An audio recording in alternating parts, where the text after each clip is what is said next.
We want to look at Bernoulli random variable. Now, Bernoulli random variable is used to represent experiments in which only one trial is performed. So you perform the experiment only once. And the trial and experiment has only two possible outcomes. You can have success with probability P and failure with probability 1 minus. So Bernoulli random variable represents experiments where one trial is performed and the trial has only two possible outcomes, success and failure. So the Bernoulli random variable is x is defined as follows. X takes only two possible values. It will take a value 1 if the outcome is success and 0 if the outcome is failure.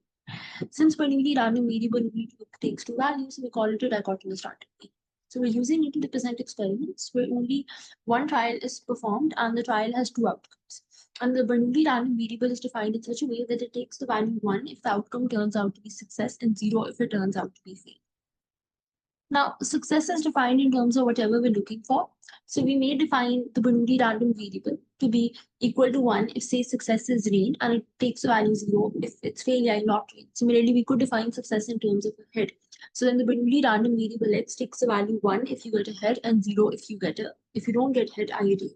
We could define it to be taking a value 1 if the so we could define success in terms of A in probability, right? So that is the Bernoulli random variable x takes the value 1 if you get an A in probability and takes the value 0 if you do not get an A. Or you could define success in terms of getting a 6 when you roll a dice. So in that case, the Bernoulli random variable x takes the value 1 if you get a 6 and 0 if you don't get a 6. So it will take a value 0 for all of the rest 5 numbers 1, 2, 3, 4, 5, right? So remember, we're using it to represent experiments where only two possible outcomes can occur, success and failure, and we define it in such a way that it takes the value 1 if success occurs and 0 if failure occurs, and success is defined in terms of whatever we're looking for.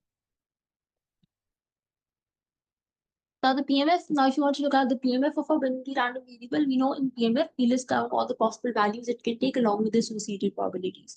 We know it takes a value 1, which is for success, and that has a probability P, and it takes a value 0, which indicates failure, and that it does with a probability 1 minus P, so this is its PMF. Now, how do we, now the notation for Bernoulli random variable is such that we say that the x is a Bernoulli random variable and it has only one parameter, which is P, the probability of success, where we know being a probability, this is between 0 and 1. Now, how do we find expected value for Bernoulli random variable? We know expected value of any discrete random variable x is just summation x px of x, right? We take, this is each possible value of the random variable and you multiply it with its corresponding probabilities. We know here x can take two values. If we go back, 0 and 1, it takes 0 with probability 1 minus p and 1 with probability p. So to find its expected value, we just multiply each value it can take along with its corresponding probabilities and sum it up, right? So it's 1 times p plus 0 times 1 minus p, which is exactly what we've done. It takes a value 0 with probability 1 minus p and value 1 with probability p. So expected value for Bernoulli random variable is just simply equal to its parameter p, which is the probability of success. And since p is between 0 to 1, being a probability, so expected value for a Bernoulli random variable is also between 0.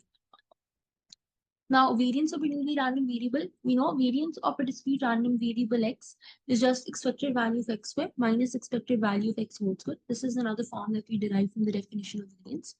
So now here, obviously, we already have expected value of x, which is p. We need expected value of x squared. So where we know, how do we find expected value of x squared? We already talked about how do we find expected value of a function of a random variable. We can do it as summation g of x, px of x. Right. So in this case, gx is just x squared. So expected value of x squared is just summation x squared px of x. So for each value the discrete random variable takes, you just for the each value this Bernoulli random variable takes, you just see what the value of x squared is and multiply it with its corresponding probabilities and sum the results up. So in this case, it takes value 0. So you have 0 square into 1 minus p. Plus it takes value 1 with probability p. So you have 1 squared to p, right? So we're doing summation x squared px of x for all possible values of x. It can take a value 0. So that becomes 0 squared into the probability of 0, which is 1 minus p. It can take value 1. So it becomes 1 squared into probability that takes value 1, which is p. And this also turns out to be p. Right? So it's expected value and expected value of x squared both are equal to expected value of x and expected value of x squared both equal to. So when you find variance of x, we know its expected value of x squared minus expected value of x whole squared. We found that expected value of x squared is p, expected value of x is also p. So when you take a square, it becomes p minus p squared. So variance of the Bernoulli random variable is p1 minus. So if you have a Bernoulli random variable, its expected value is just p and its variance is p times 1 minus.